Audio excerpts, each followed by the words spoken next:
Hello and welcome to Divine Pisces 444.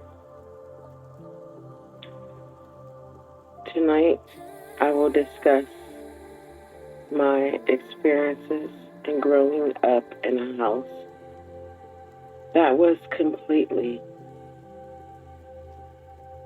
haunted by any and everything you could imagine. So, it started in the summer of 1989. My mother drove the big wagon, is what we called it. God, I love that station wagon. Brings back so many memories. We used to go to the drive-in. I'm sure there's a lot of you guys out there that can relate to this. We'd lay down that back seat, throw a couple blankets and pillows. I never remember getting through the first movie. I always fell asleep. Well, at this point, in 1989, it was no longer a secret that I had an ability to hear and see the dead. It had been 2 years since that was revealed. Now, prior to moving into this house, I still felt safe to some degree. The spirit that was contacting me was my oldest sister's father, whom I had never met. He had already passed away before I was thought of, So he was a friendly spirit, though. He was very concerned about my oldest sister, and he was very nice to me. He was my friend. We had 2 years at this point. We'd built a very firm relationship. I trusted him. I confided in him. He was like my own personal shadow at this point, So in 1989, summer, my mother decided that it was time to move. We needed more space. It was my mother and me and my two other sisters. I was the middle child. I had an older and a younger sister. And we were getting older. So she was looking for a 3-bedroom. We were currently in a 2-bedroom. So I'll never forget the day she came home and she was overjoyed. She had been searching for the perfect house for the past couple of weeks.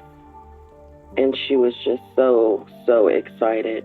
She had found her dream home, is how she described it. It was a 3-bedroom house. It had a full front porch, huge backyard. It was in a nicer, quieter area. She was very, very, very excited. She had worked out a deal with the new landowner that if she did the clean out, the move out clean, he would waive the security deposit. Seeing how my mother was self-employed and she cleaned houses for a living, she jumped at the idea, of course, the offer, And anyhow, so a few days went by. It was a Saturday morning. She was getting ready to head over to the new house. We weren't quite moved in yet. She had to do the clean out first. And I remember I and my younger sister wanted to go. And at first she hesitated. She's like, I'm going to be there all day. This isn't, just a couple hours. And if you guys get tired, I'm not bringing you back home. So, we reassured her, no, we want to go. We'll help. I was 9 years old at the time. We wanted to see where we were moving. We wanted to see this new house. we hadn't been there yet. So we finally talked her into it, and she said, okay, she let us tag along. I remember it like yesterday. Now, the picture I'm getting ready to pull up here now is the actual house. Okay. Yeah. I remember pulling up in front of the house. I didn't relate it yet to the house, but I got an instant migraine. My head just started pounding.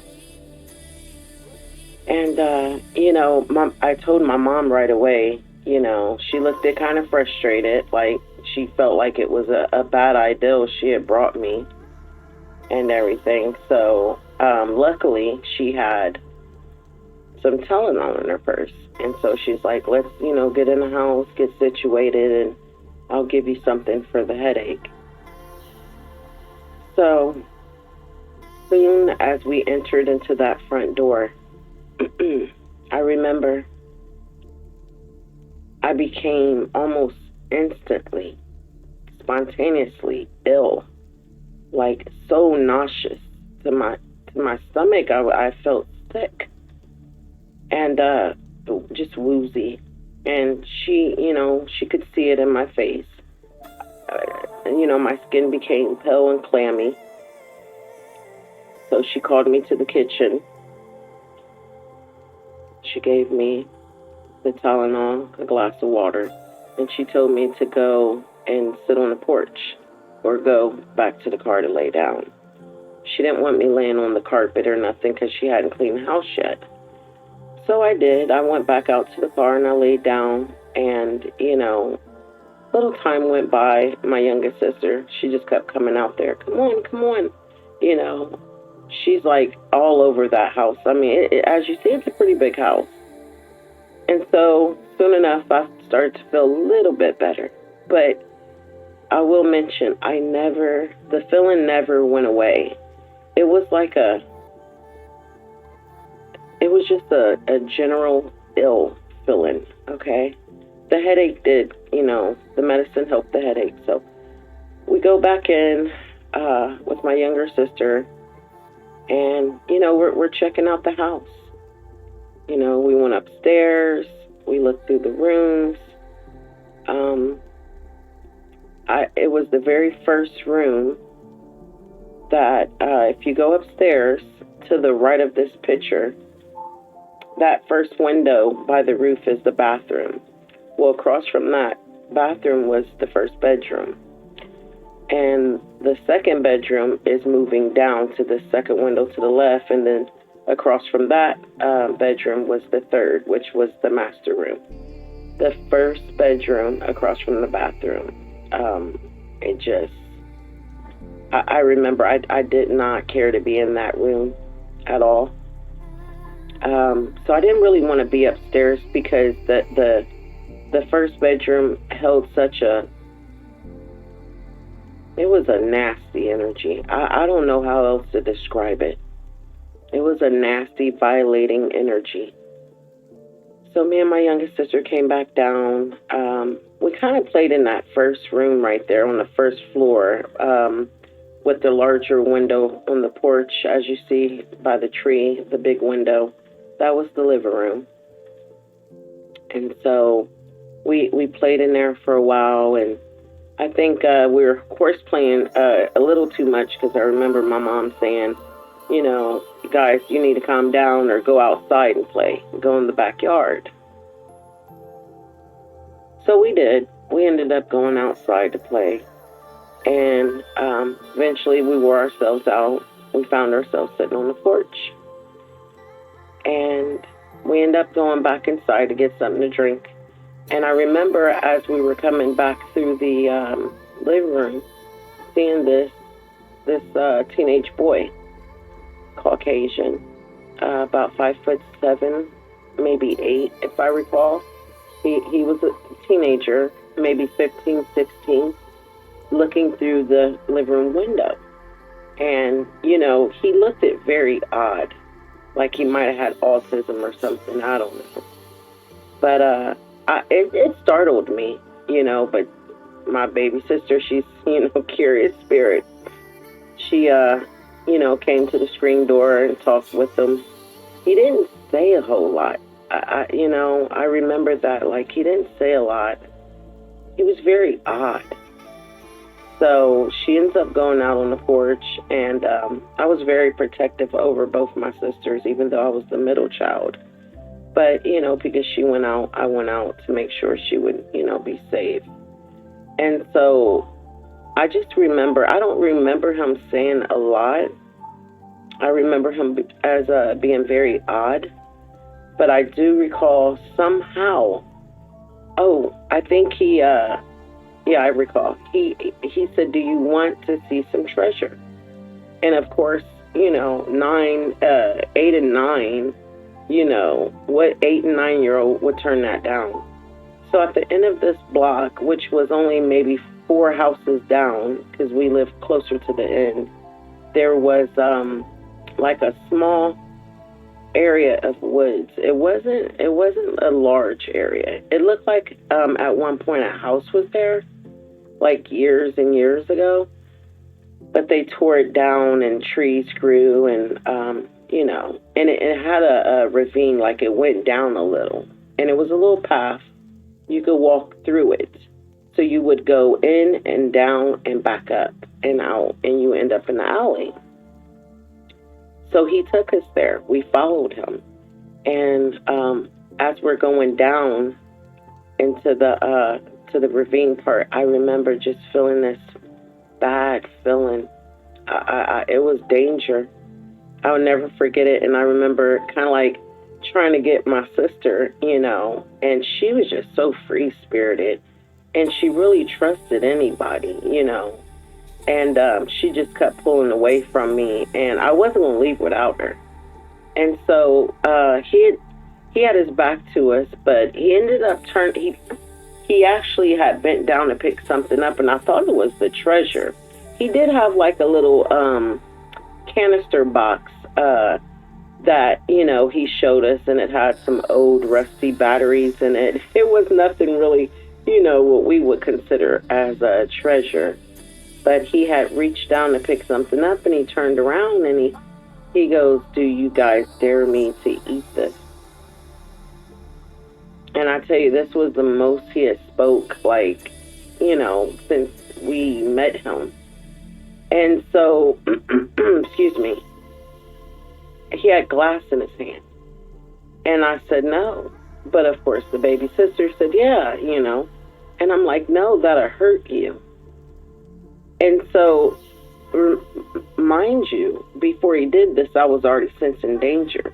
So in my mind, I'm thinking, if he's willing to hurt himself, what is he going to do to us next, So he sticks the glass in his mouth and he begins to chew.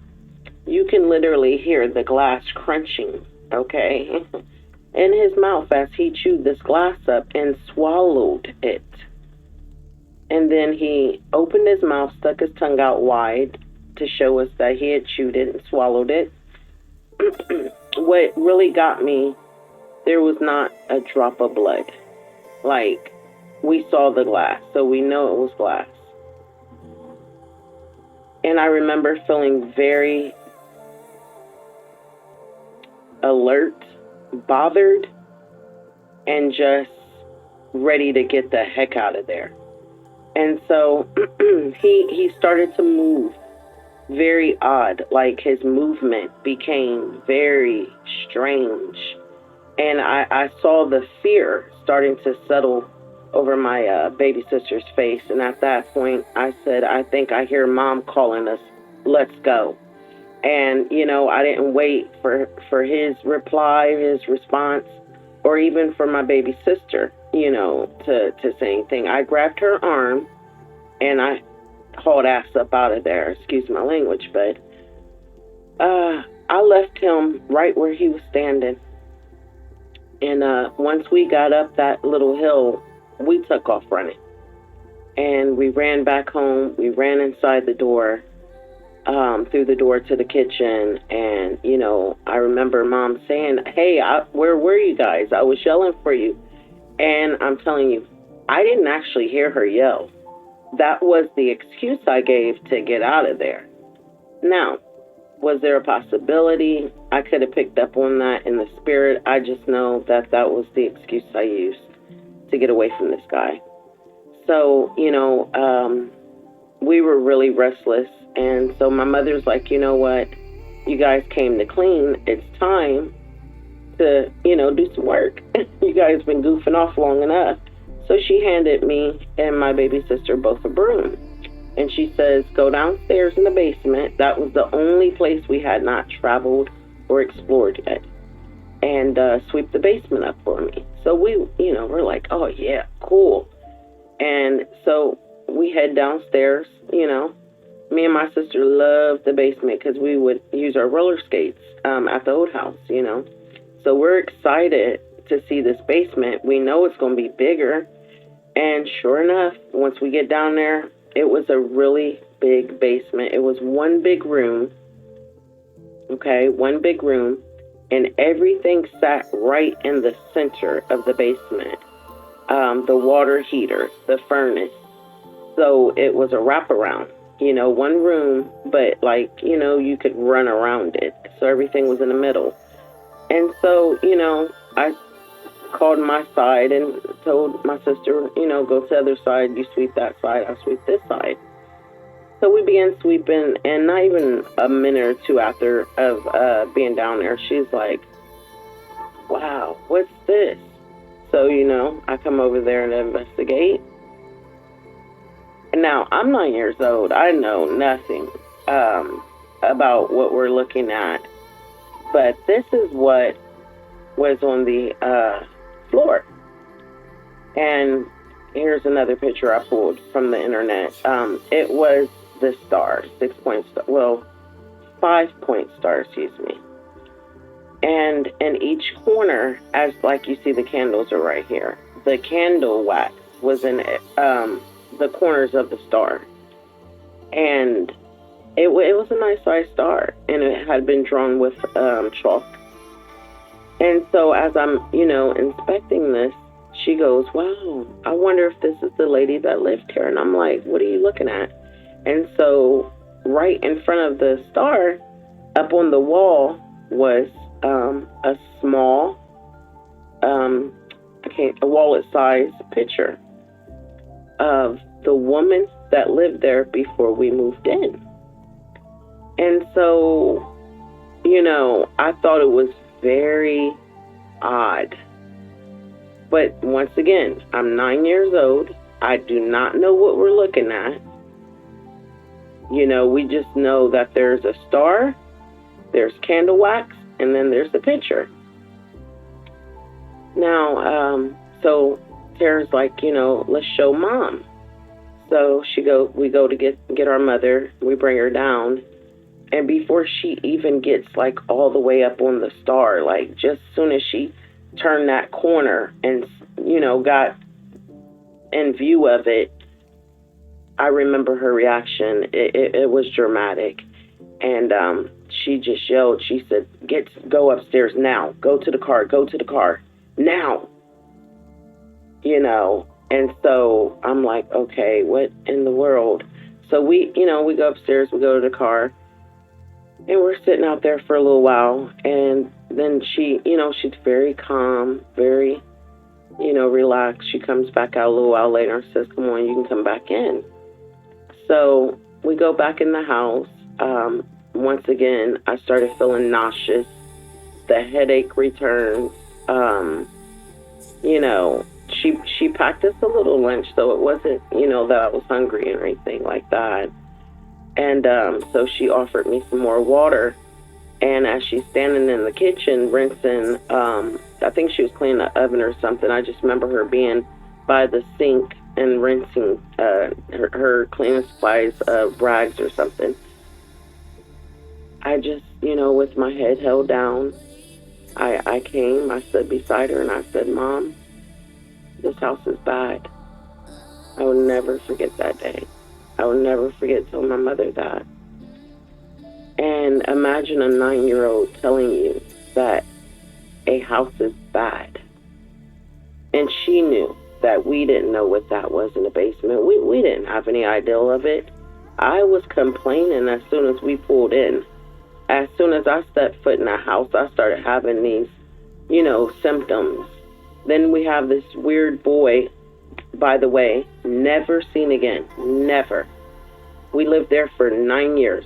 Never seen him in the neighborhood. We have no idea where he came from.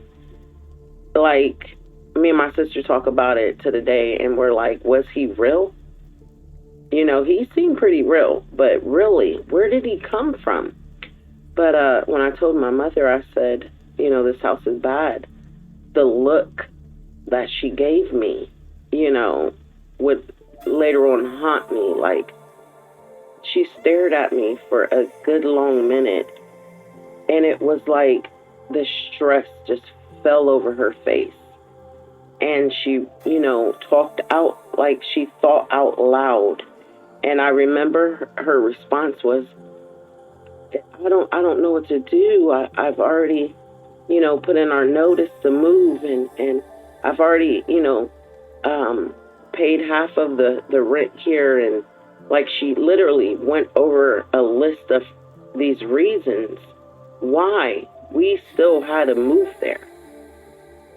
So that right there should let you guys know. And I was only 9. I do remember feeling like, uh-oh, we're in trouble. Because, when you express to your mother something's wrong, they're supposed to reassure you that it'll be okay, that you have nothing to worry about. She didn't do that. She literally gave me a list of reasons why we were stuck and we had to move in. So, yeah, moving on. So we move in, and I think we moved in about a week later. The excitement of moving, just being in a new house. My oldest sister was there. I think I kind of forgot all about the bad feeling. But it didn't last long, guys. It didn't last long. Within weeks, maybe. The longest, maybe a month. I started feeling like, mainly at night, when it first started at night, like something was watching me. Yeah. So me and my baby sister shared a room. My oldest sister got her own room, and then, my mom. So me and my baby sister got the master room. We got to share the master room. That's the big room. The first thing I remember experiencing was footsteps over top of our head. And so in our room, which was the only room that had access to the attic, there were 2 closets. One was, to hang the clothes up, and then we had a second closet. That inside of that little closet, there was another door. Now, the door always was locked, but when you opened it, there was like, I wouldn't even call that a staircase. It was more like a ladder. You climbed to me, it looked like a ladder, because it was very steep. And you had to use your hands and your feet to get up there. So it took you upstairs into the attic. So, like I said, the first, any sign of paranormal was the footsteps, okay?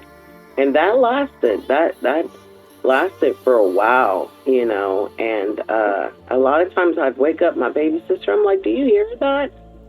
And it would stop, and it was so frustrating. Like, it would only do it when it would wake me up. There would be nights that I would actually be asleep and it would wake me up. And so, it didn't always happen when I lied awake, because it happened so often. I started having trouble falling asleep. because I already knew it was going to happen. And I wanted to catch it so I could, wake up my baby sister.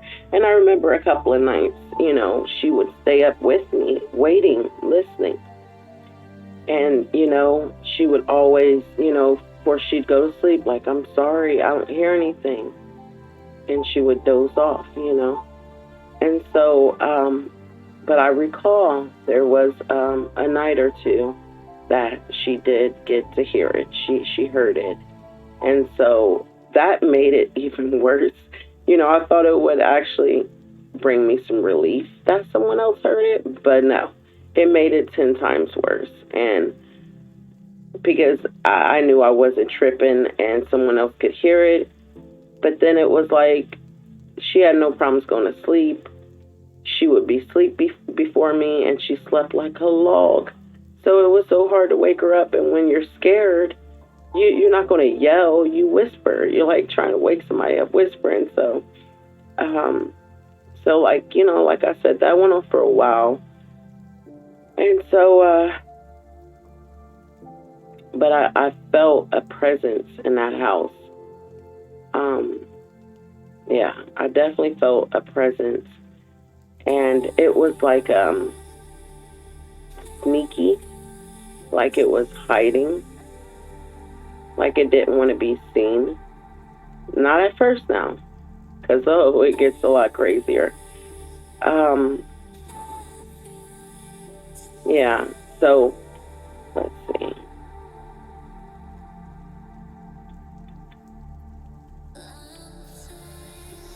Yeah, this right here. I started to experience this.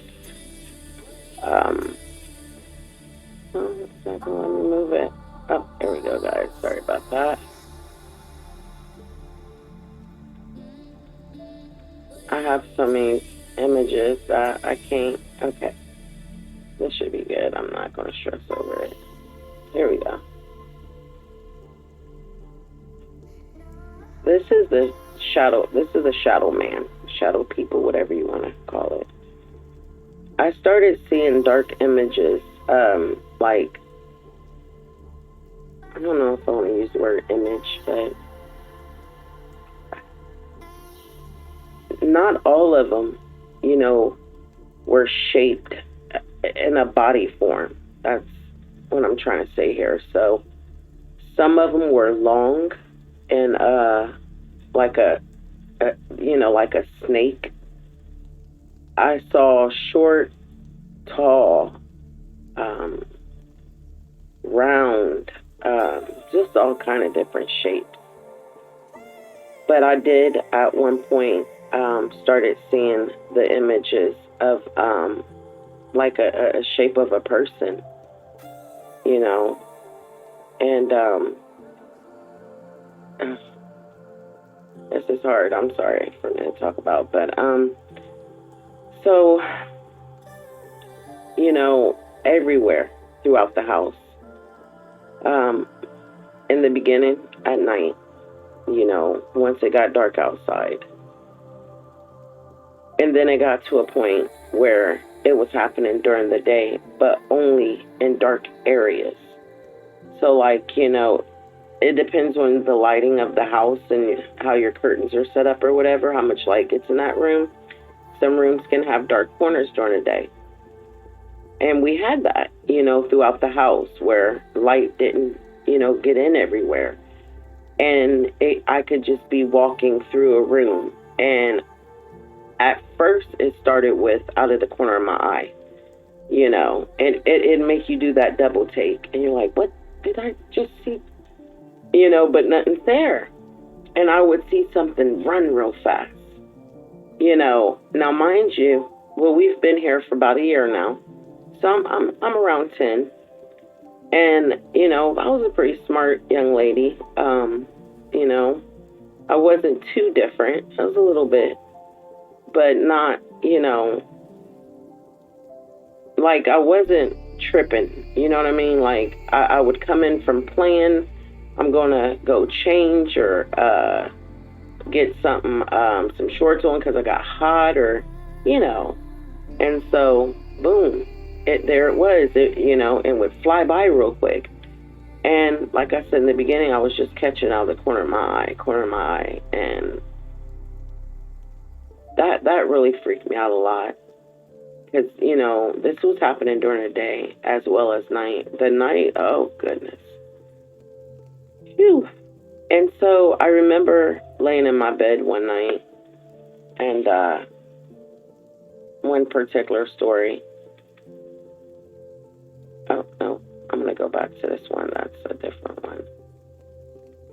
I remember laying in my bed one night, and, at first I was just waiting. It's like I started to expect something to happen. Like I just, it just, you weren't safe in this house. I was not safe in this house. The rest of my family was not being affected, you guys. Okay? But I remember one particular night laying there in my bed and just waiting. I knew something was going to happen. I just knew. I didn't feel anything, but I was expecting it. And so I remember laying in my bed, and all of a sudden, I felt like something had arrived. Like I didn't feel its presence at first, Expecting something and versus feeling it is two different things. I literally felt it come, and so I remember just really quick searching the room with my eyes, just bouncing all over the place. Just oh my God, to the point where, I was low-key hyperventilating, looking around, searching, where's it at? I feel it. And all four corners, well, we were basically, up against one wall, so that knocks out two corners. The other two corners of the room was right in front of me, and they were dark. And so, I'm going back between them two. And of course, the side my sister's sleeping on, that's the third corner. But I felt like it was right in front of me, and it was staring at me. It was watching me. And so I kept looking, back and forth, because I didn't want it to catch me. I didn't want to get caught off guard. I hated that. I hated when I didn't see it appear and then I look and it's there. That was the worst feeling ever. I'd rather see it emerge from the darkness and catch it coming out. I don't know. I just felt like I could protect myself quicker. I don't know, but I remember this.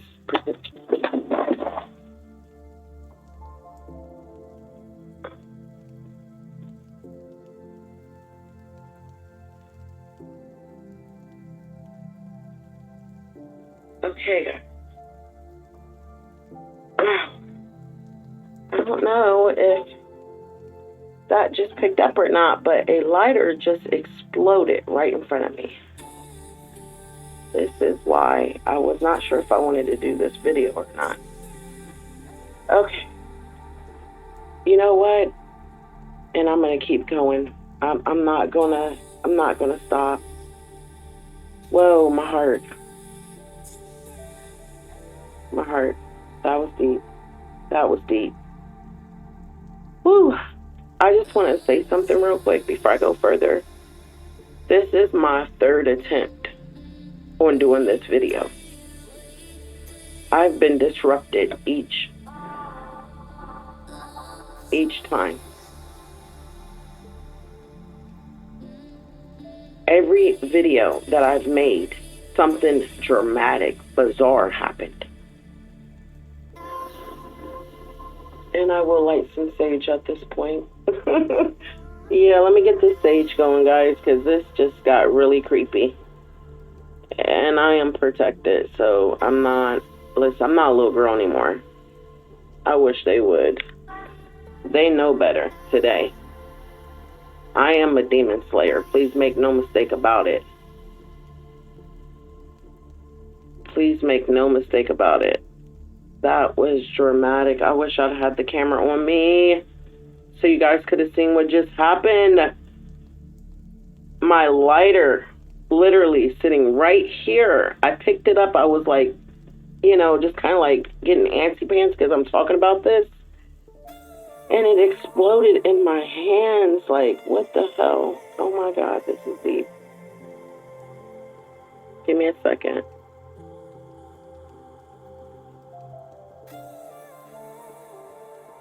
Okay. This stuff is real. I don't care what anybody says. This stuff is so real. Like, my mind is just going 1,000 miles at this point right now. I know I am protected. Something does not want me to get this message out. I don't know if it's, I don't know, guys. I don't know. Like, I've never had this happen, like, where I talk about something and everything, chaos, it could just be them kicking up, like, but we're going to keep on going. I'm not going to stop. And I'm going to upload this one. The last video, I pushed through it and my voice becomes distorted at the end so bad. It sounds like 4 of me were talking. Like, come on. I got sage burning, so yep. I stop and block all negative, evil entities, energies. You're not allowed here. All right, let's continue. As I was saying, I began watching these corners, and slowly but surely it emerged. And this is pretty much what I saw. This was the closest picture I could find of what I felt, resembled to what I saw. It did not have eyes. So I don't remember seeing eyes on it. It was just blackness. It was a shadow. And it was the shape of a person this time. Okay. I cannot believe what just happened. That was like far bizarre, but moving on. The next one would be this. That's when I started.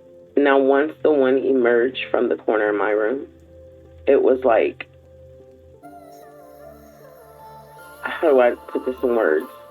A whole, like, because before they never shaped into like a body form, they were different shapes. They were never human-like shapes. Once that happened, I started seeing these throughout the house. But the bathroom, oh God, I hated having to use the bathroom at night. Like, I remember waking up my sister. If she wouldn't get up, I would knock on my other sister's door. Someone was going to the restroom with me, because if not, I always would see someone standing in the bathroom. Every time. It never failed. It never failed. I want to say it was like 92. So at this point, we've been in the house, 3 years? 3 years. So, let me put this sage out. Stuff is super strong, but it works, guys. That and faith. You gotta have the combination. One doesn't work without the other. Yeah. So, in 92, I started hearing, like whispers. I couldn't tell you what they were saying, but I did hear them. And mostly at night. Now, at this point, I started noticing changes within my family members. My mom, my oldest sister. Like, I'm not talking about minor changes. Like with my mother, she seemed like she just got really, really evil. I mean, I was highly affected by this now. So, I started having sleep issues. I didn't want to sleep alone. There was a lot of nights I was sharing the bed with my oldest sister. Just, I wouldn't go to the bathroom by myself. So it could have put some stress on my family. I understand that, especially now today looking back. Okay. But this was different. They were changing, and I seen it. I witnessed it. And it was like I was fragile, very, very fragile. I was very depressed, very secluded. I isolated a lot. I would stay in my room, majority of the time. I didn't come out unless I was coming to eat or something like that. I did a lot of writing. So my youngest sister, she was always kind of mean. We would call her Terror the Terrorizer. But she pretty much stayed herself. Me and her kind of grew apart. But my oldest sister and my mom, I noticed a big change in them. So in 92, I started dreaming. I started having dreams. It was 91, 92, I think it was. I started having two dreams, this over and over and over again. And the dreams, I'm sorry, guys. Let me get that off of there because that is like totally bothering me. And the dreams, it would be one dream, it was of my mother. Same dream over and over again for 2 years. We would be driving, she's driving a car. I'm in a car with her. She pulls up to a house and she goes, "Stay right here. I got to go in there. I'll be right back." My mother smoked a lot of pot back then, okay? She was a major butthead. And so in the dream, I just felt like she was going to get her a bag of weed, marijuana. So now it's early in the day. It was like a summer day. I remember having on shorts, t-shirt in a dream. The windows is open. I felt pretty good. And then all of a sudden the sun started to set. Like it wasn't dark, but the sun's going down. So I remember feeling restless. I had went through everything in the car. I went through the glove department. Like, you just kind of like a little kid, just trying to keep myself occupied and buy time. But now it's like, wait a minute, it's getting late. She still hasn't come back yet. Now there was a row of houses. I remember the direction she went in, but I wasn't sure which house she went into. At this point, I'm like, let me go get my mom, something's not right. So I remember going up to the first house, and I was just going to look through the windows to see if I seen her, because I couldn't remember which house she went in. Well, obviously, the first house I picked was the right house. I remember looking in the front window and just seeing a bunch of grown-ups, hearing music playing, like they were having a party. Well, there was a guy inside of the house that he saw me looking through the window, and I seen him walk over to the door. So I went ahead and I, moved towards the door, and he just opened up the door. I didn't see any kids in there. It's nothing but grown-ups. He didn't say a word to me. He didn't even really look at me. He just opened the screen door like, "Come on in." So I did. I kept my head down. It was just, this house was full of people. Like it was a party house. And the first floor, I searched every room looking for my mom. I didn't find her. So I come back to the front door. There was the stairs. I remember going upstairs. I went through every room except for the last one. I didn't find her. So I'm thinking she's got to be in this last room. I opened the door, and this big cloud of smoke, cigarette smoke, came out.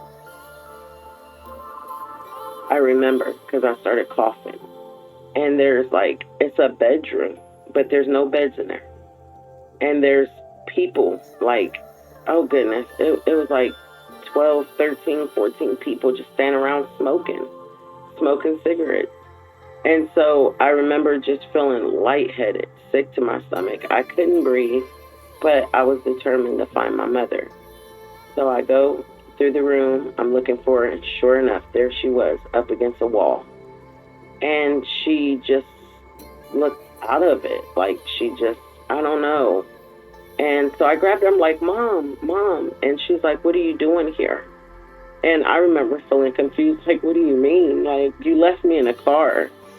And I'm like, come on, Mom, it's getting late, we gotta go. And sorry, guys. She's like, I can't leave. And I'm like, yes, you can, Mom, come on, we gotta go. She's like, I can't leave.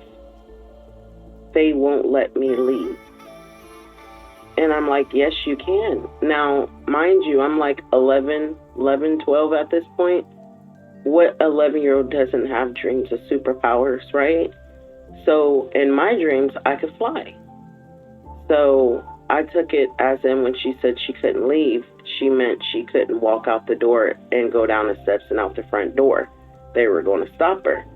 So I remember there was a big window. I see the window. I open it up. And I'm like, Mom, come on, let's go. And she's like, I can't. And she's pulling from me. And so, I grab her and I'm like, let's go, and I jump out this window.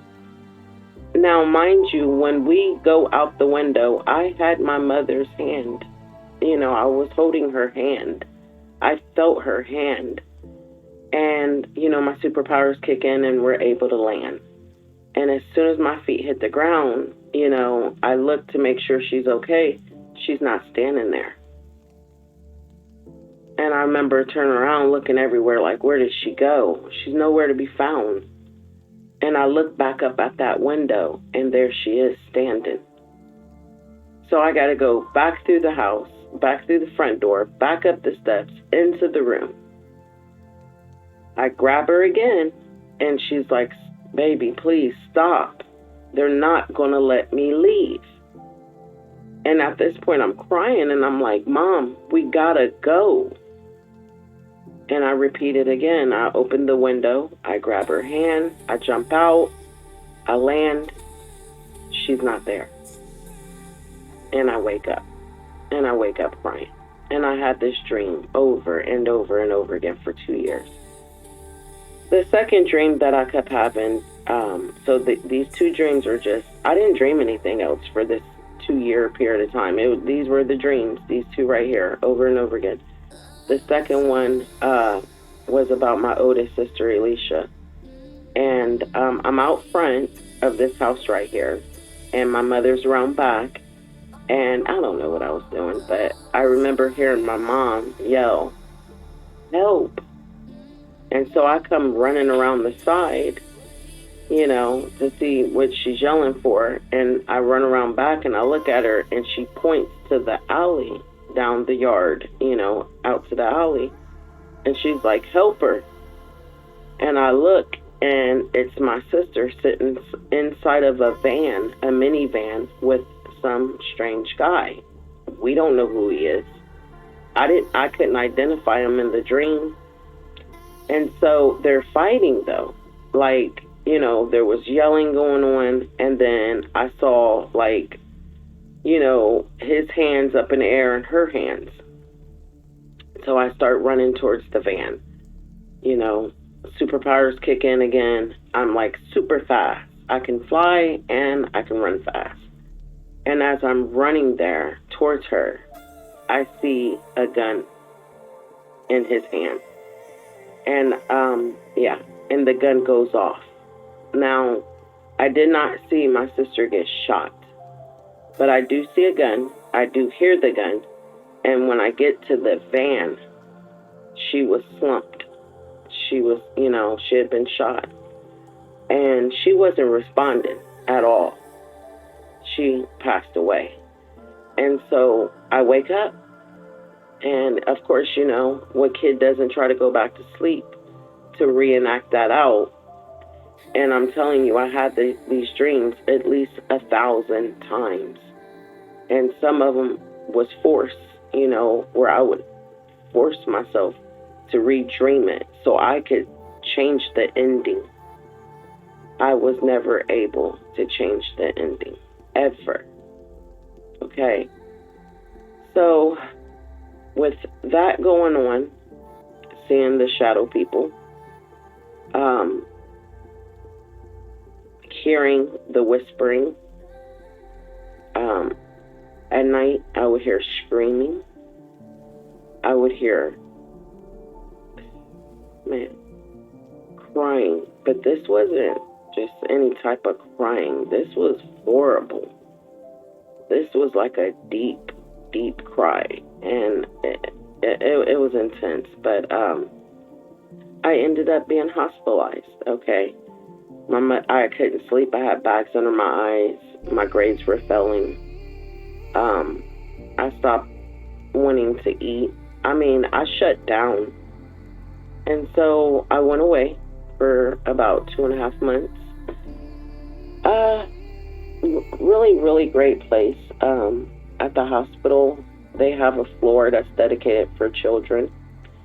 And, they ran every test that they could do.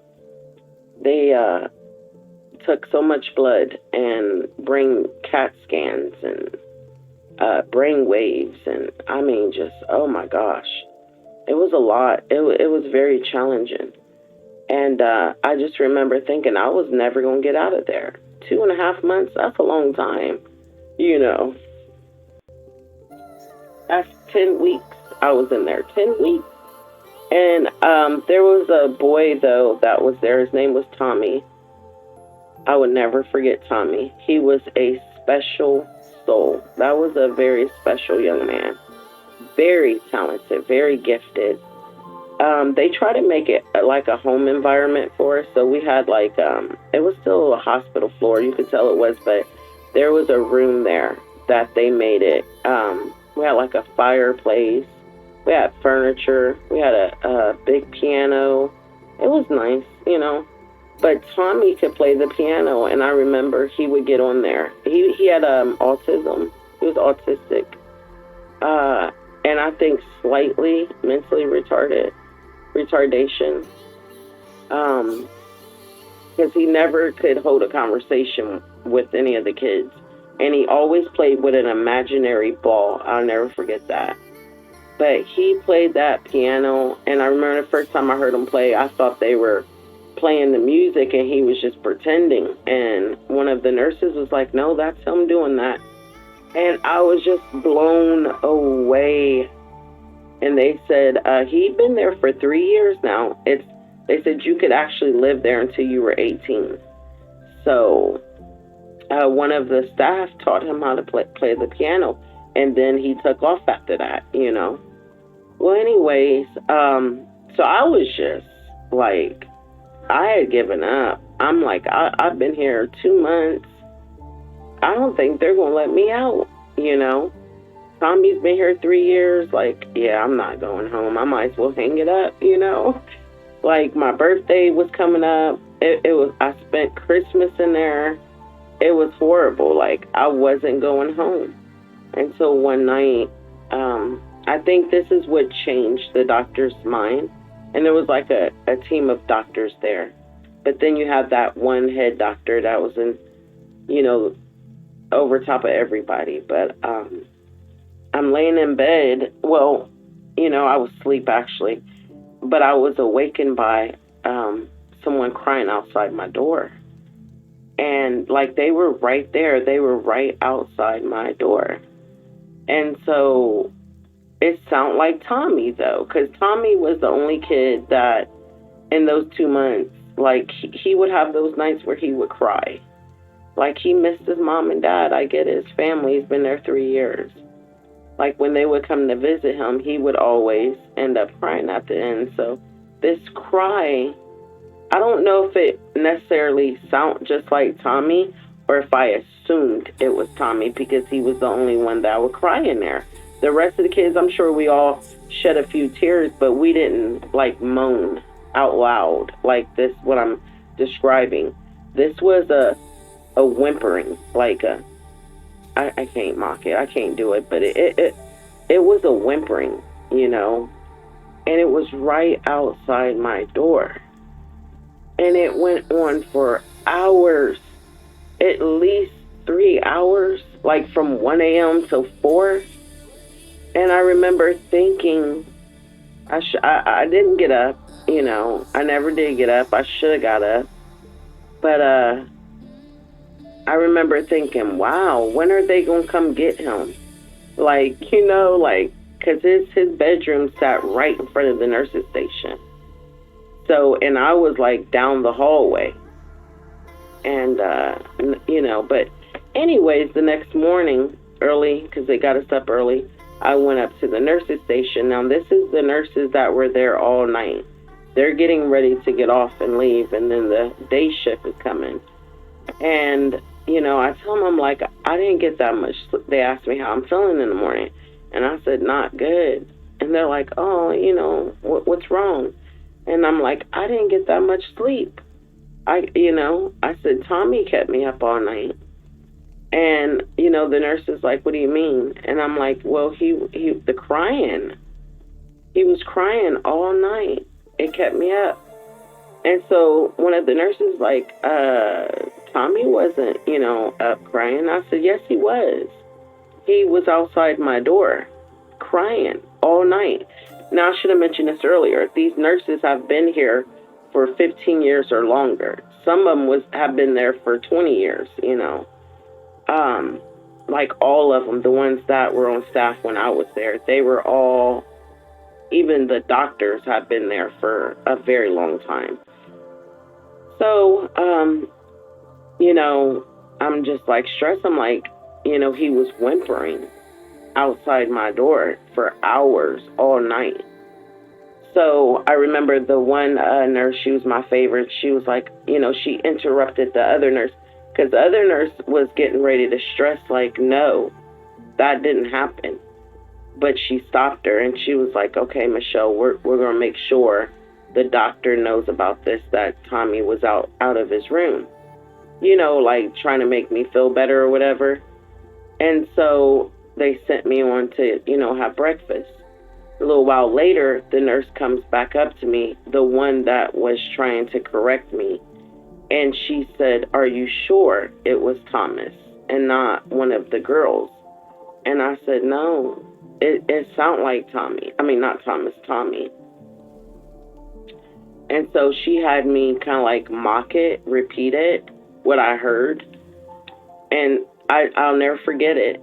The other nurse was walking up, and when I was making a sound, she looked at the other nurse, and they both just stared at each other. Not me, at each other. And it was a creepy look. And, you know, my favorite nurse was like, okay, that's enough. You know, just, you know, well, we've dealt with it. You shouldn't hear it anymore. So later on that night, we're out there playing, it's new nurses on staff. We're playing the Nintendo. It's a little game that we had up there. I asked Tommy, he's playing the piano, and I'm like, why were you crying last night? And he goes, I wasn't crying. And I'm like, yeah, you were. You were crying outside my door. And he goes, that wasn't me. They locked me in. They locked my door. And so, you know, I go and ask staff, and I'm like, do they lock Tommy in his room? And she goes, we have to, because he'll roam the hallways. And I'm like, okay, well, how does he use the bathroom? And they're like, he'll knock on the door. And he has a buzzer, you know, a button in his room to let us know. So he's locked. Once he goes in his room for bed, they lock the door. And that would explain why these nurses were looking at each other. I was released a week later. I just wanted to I was released a week later, okay? I remember the doctor, the head doctor, that we had a meeting and stuff, and the head doctor wanted to have a word with me. He didn't speak with me. I spoke with all the other doctors. I was excited to meet him. I seen him walk through. I've never, got to speak with him, but he wanted to have a word with me. He talked to me out in the hallway, like he didn't even take me in the office. And he said, I said, so am I all better now? And he was like, I don't think there was ever anything wrong with you. And I said, well, why am I here? He said, I'm trying to figure that out. I think it's your mom that should have been in here, not you. I'll never forget that. So, I mean, I was just, it made me feel good though, but I was like, okay, wow. So that was his way, in so many words, of saying there was nothing wrong with me.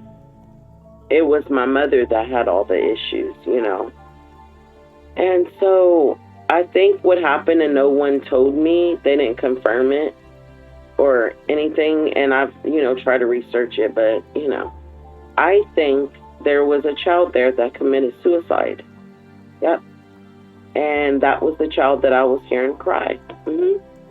So, and they knew about it, and I didn't know about it. And for me to hear that, let them know this girl really can see and hear spirits, and that in the room that I was in, that was his or her room. So, and that might have been something that, this child did, stand outside that room crying.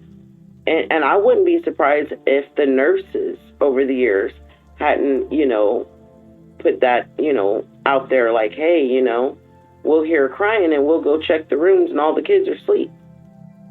Oh, it must have been that one child, But anyways, so, oh wow, I'm an hour into it. I need to hurry up. So I get back home, and mind you, before I left, like I said, oh yeah, one more thing. The doctor, he reassured me, those dreams were just dreams. It did not mean that my mom and my sister was going to die. And that what happened was, it was so upsetting that when I dreamt it the first time, and it upset me so bad, and I really did not like it, that my brain, kind of latched onto it, and that's why it was repeating itself like that. That was the explanation he gave me, okay? And so, yeah, but prior to going in there, I said, my oldest sister and my mother was starting to change. Well, when I came back, now mind you, I've only been gone for 8 weeks. Well, 10.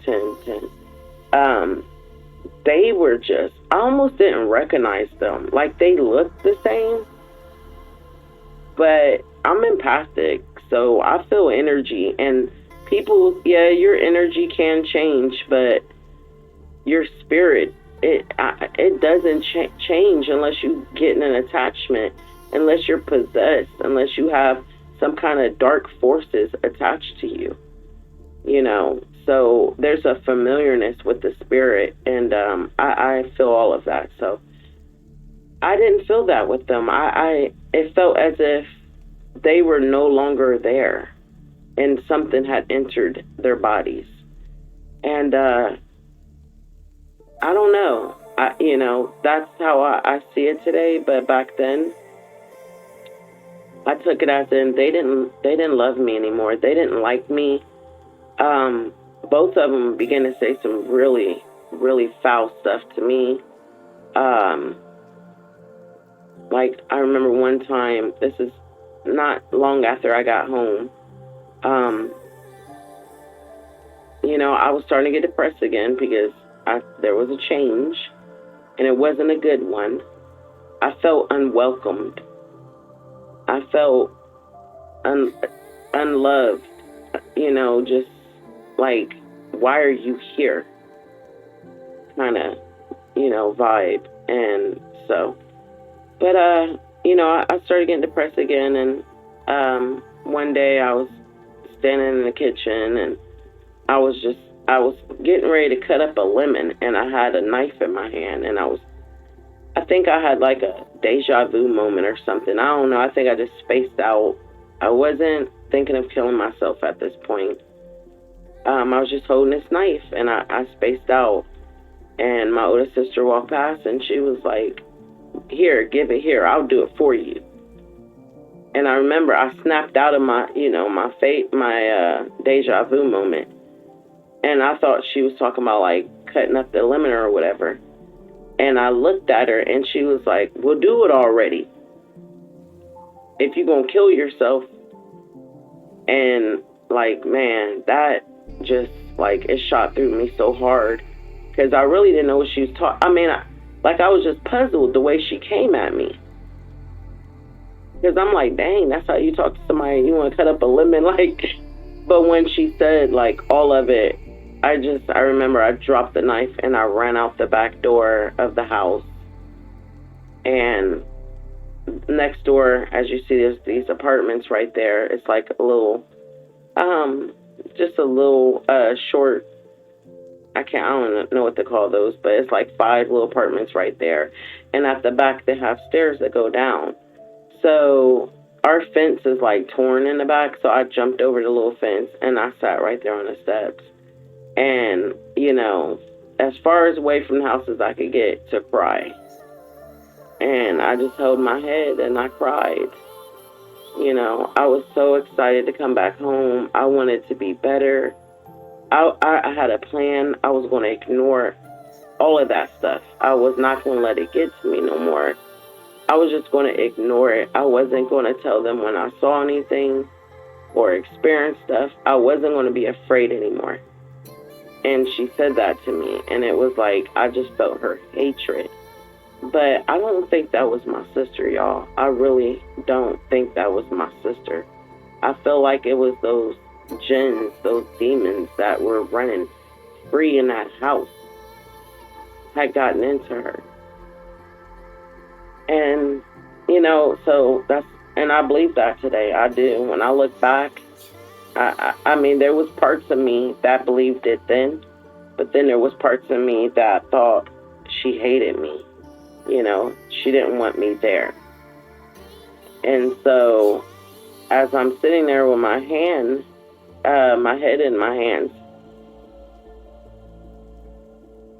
I felt like something was looking at me. This is broad daylight now.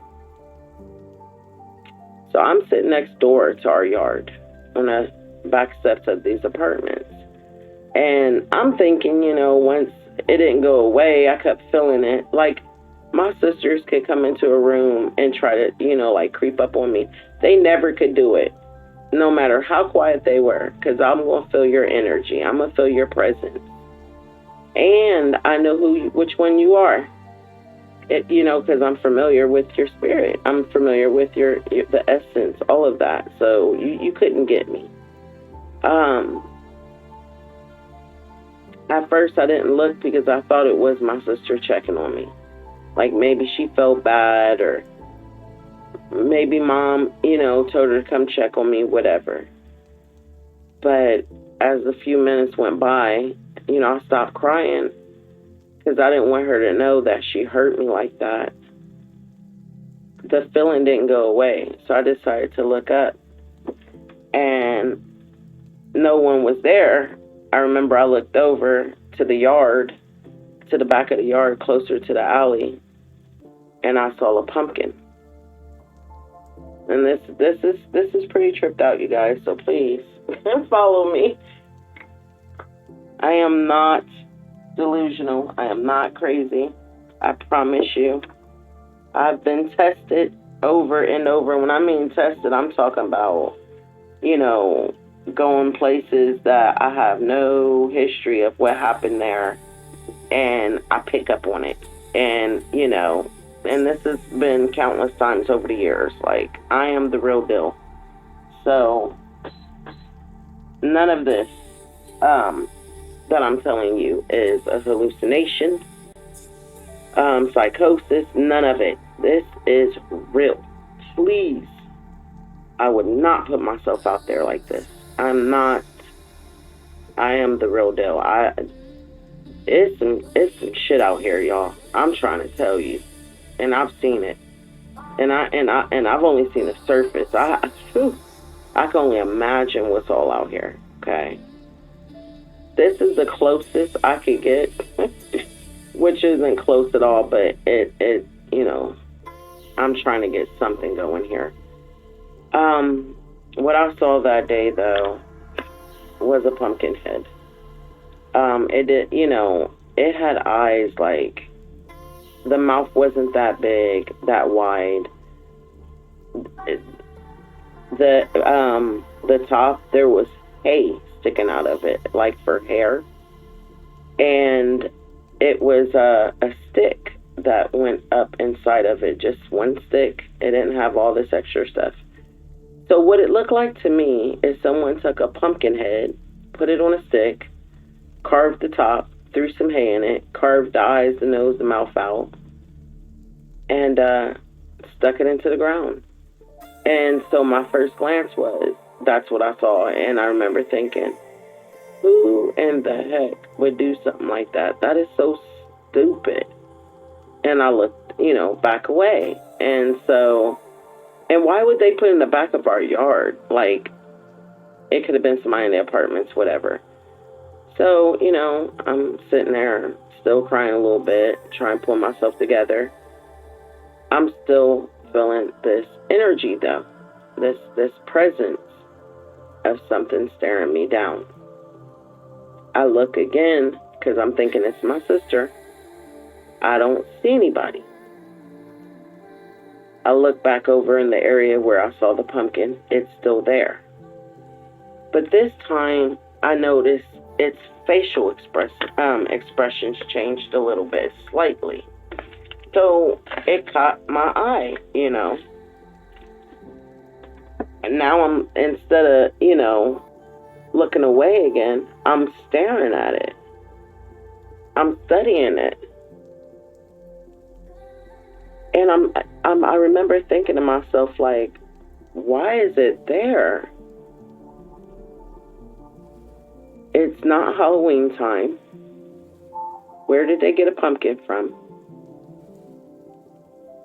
And as I'm staring at this pumpkin on everything I love,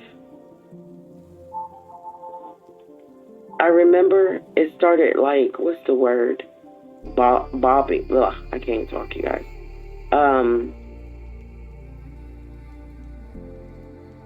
Swaying. I'm trying to think of the word. Like bobbing, like up and down, At first it wasn't moving at all. And when it started doing that, I remember thinking, huh? If it's on a stick, I see the stick, but if it's in the ground, how's it doing that? So then I looked down, because this pumpkin is like about 4 feet up high. And so I looked down at the ground, and oh my goodness, no, the stick was